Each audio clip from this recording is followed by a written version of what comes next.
عبد الهادي بن غانم، مقدم ديال الطائفه العيساويه ديال مدينه سلا، ومنشد كذلك ديال الفن الملحون.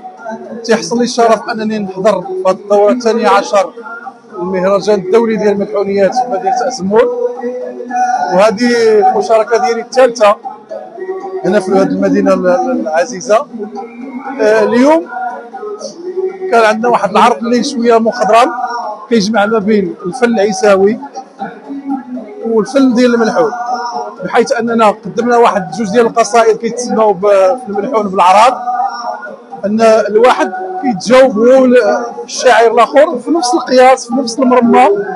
الحمد لله دازت الساعه بخير وعلى خير، وكنتمناو الاستمراريه لهذا المهرجان باذن الله ولا لا يقطع عاده. بالنسبه للجمهور ديال ازمور غني عن التعريف، الحمد لله من اول وهله باش بدينا كان واحد التجاوب نقول لك خطير، لان من عهد 2019 كنت جيت بالطائفه العيساويه ديال هنا، يعني نفس التجاوب لقيت الحمد لله، ونفس اليوم نفس الحضور نفس الحماس، والحمد لله لا يقطع عاده كما قلت. المشاركه ديالي في هذه الدوره ماشي هي الاولى، سبق وشاركت في 3 دورات سابقه. شاركت مع الجوق الملحون الموحد برئاسه الاستاذ الحاج محمد الوالي في المهرجان ديال ملحونيه ازمور، وهذه المشاركه فريده من نوعها لكونها انها جات مثلنا فيها فن الملحون والحضور ديالو في الزاويه العيساويه.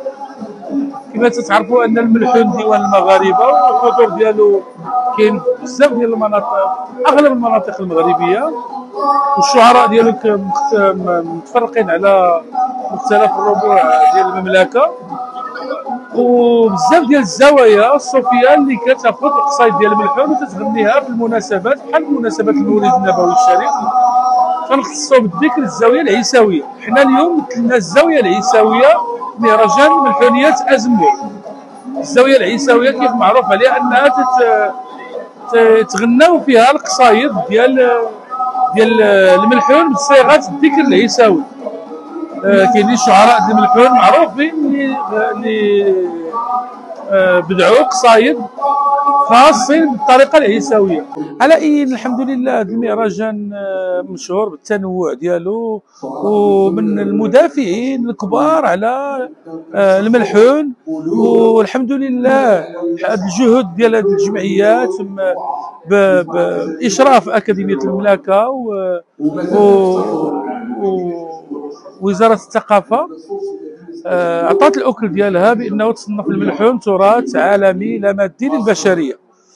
وكنشكركم وكنشكر جميع الاعلاميين الحاضرين معنا، وشكرا جزيلا.